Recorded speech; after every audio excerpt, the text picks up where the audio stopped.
What's going on, guys, and welcome back to Top 10 Nerd. It is Halloween, so of course I'm rocking my alternate persona, which is Noodles, just noodly man. I see in the comments you guys are talking about how I'm very noodly with my neck and my motion, so ramen beef flavored noodles. Let's do it. Mystique, aka Raven Darkholme, is one of my favorite characters from the X-Men comics, and I of course love J-Law's portrayal in the recent X-Men installments. She's amazing. No idea why they showed her death in the trailer for Dark Phoenix. They did her dirty on that one, I'll admit it, but she's great. Now, of course, the other iconic actor to play the character in the previous X-Men movies, Rebecca Roman, and of course she's amazing in that series as well. That came before the new series, so old school, new school, both amazing. Mystique first made her comic book debut in Miss Marvel issue 16 back in 1978. So she's been around for quite a while. Her powers are quite interesting and first came to be when she was around 12 years old. Those powers, of course, being able to metamorph. She can shapeshift into literally anybody. Doesn't matter what size, age, gender, height. She's so good at shapeshifting and becoming somebody else that she can even copy your retina patterns and, of course, your fingerprints as well. So she's getting into your phone whenever she wants, basically. Number 10, the first X-Men trilogy. Right on, here we go. So to start off the list, I'm going back to the first appearance of Mystique in the popular X-Men franchise. I'm talking about the 2000 Bryan Singer directed X-Men franchise, not the First Class franchise. I'll get into that later on in the list. So we find Mystique, played by Rebecca Roman, and this was our first look at Fox's X-Men characters. So it was so fun to see her powers being used on screen. Like, that was the first time we even saw her. The timing was done so well with a lot of these shots that there wasn't really CGI. Like, somebody would walk by a pillar, and then as they're passing the pillar, the camera would kind of go behind it, the actors would swap, and then bam, Mystique walks by on the other side. And you see it so often in the films, yet it still surprises you every single time. You're like, oh man, she's good every time. I never knew. Number 9, House of M. One of my favorite storylines ever, and I'm really excited for WandaVision on Disney Plus because of this story. Basically, the opening is just amazing. We have Wanda freaking out and breaking everything. The world, it's just a mess. So what is Mystique doing during all this craziness? She's actually an agent of S.H.I.E.L.D. and even the Red Guard. She's referred to as Agent Darkholme, which sounds so badass. Sounds way cooler in my opinion. The suit she's rocking looks similar to like the quantum suits from Endgame, the white mixed with the black and the red. And in the House of M storyline, Mystique has an affair with Wolverine, who of course at the time is the leader of said Red Guard. Number 8, Marvel Zombies. See, this version of Mystique is truly terrifying. So off the bat, a shapeshifter is already scary enough. I mean, taking on the form of anybody, what an easy way to get close to somebody. Like,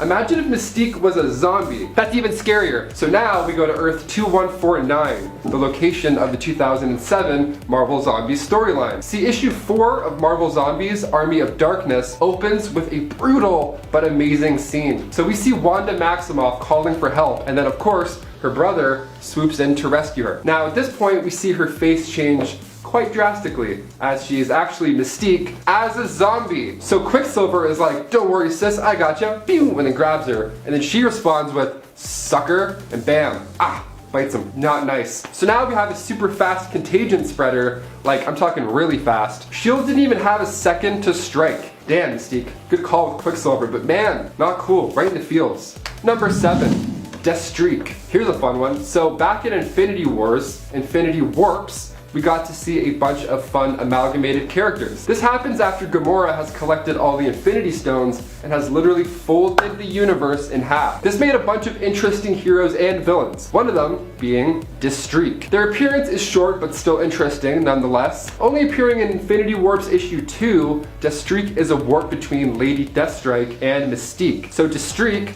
was hired by the Dragon King to assassinate the founder of Frost International. Ooh! And when you have shape-shifting abilities, getting intel isn't too complicated. Coming in at number 6, Age of Apocalypse. This issue starts back when I was 1 year old, so back in 1995. I think I'm getting old, oh my god. So once Raven came across a young rogue, she took her to the X-Men to keep her safe. See, during this time, Apocalypse was gathering his crew, his like badass army. So she wanted her to stay safe. Destiny actually founded Avalon, which is like this safe place for mutants and humans, while Mystique sets up castle headquarters in Antarctica, named Cold Gray. Solid name.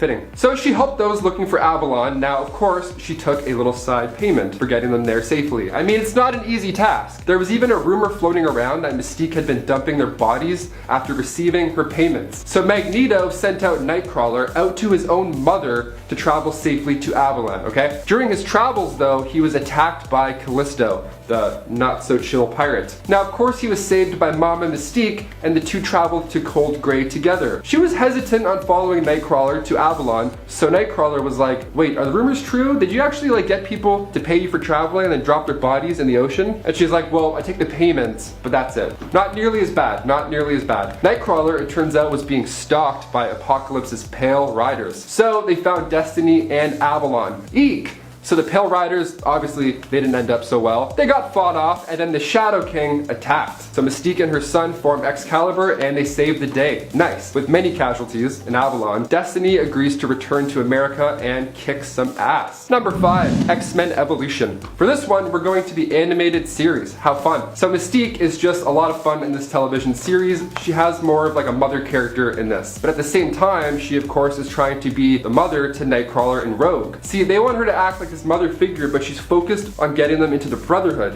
where she can overlook and honestly control them. So this 2000 TV show actually shows a lot of important character arcs with Mystique. The action is of course super fun, and the fact that this takes place long before these characters were really shown in movies, I mean, that's pretty sick. And as soon as Mystique teams up with the X-Men, she is ready to go. Number 4, Age of X. Published in January 2011, this story only went on until May of 2011. So it's not too long. You can definitely read it this weekend if you wanted to. So we begin this storyline about 1,000 days after Magneto moved most of the mutants to Fortress X. Raven and Irene Alder raised their adopted daughter, Anna Marie, until they tested positive for the X gene, and then they had to go and get arrested. Damn, Anna Marie was not tested or arrested, luckily, but Mystique escaped, or she was at least freed? One of the two. It's kind of unknown what ended up happening to Irene. Eventually, Mystique ended up meeting Magneto and worked with him for a little bit. She was present when Magneto used skyscrapers to create Fortress X. Then later, in one of Tempo's memories, it's learned that she was captured and held captive by the Sapiens League. So she escaped and returned to Fortress X, where she was killed by America's ass, aka Captain America, while trying to protect little kid mutants. What a hero.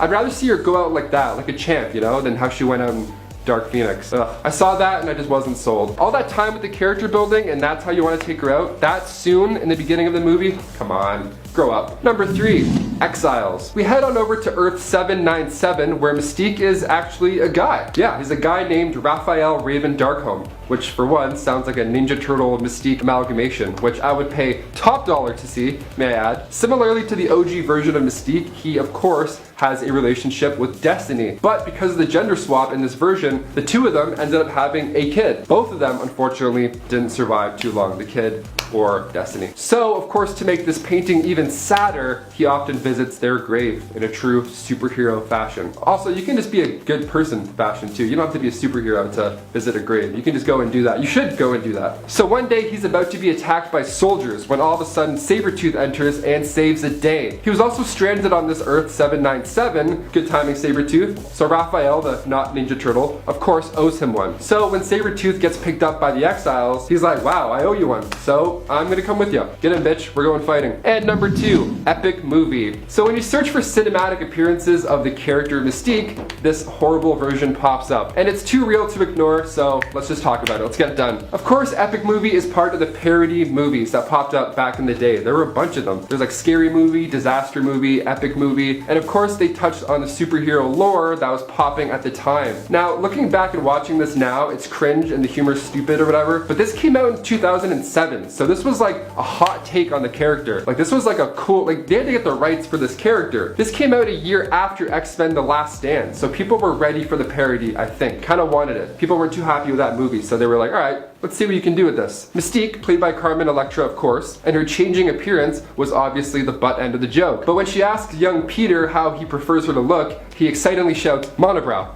Oh, I want you to have a monobrow. And to be fair, if anyone could rock the one eyebrow look, Mystique is the mutant for the job. I mean, come on. Now, of course, her cinematic appearances got a big upgrade, and of course, I saved that one for da-da!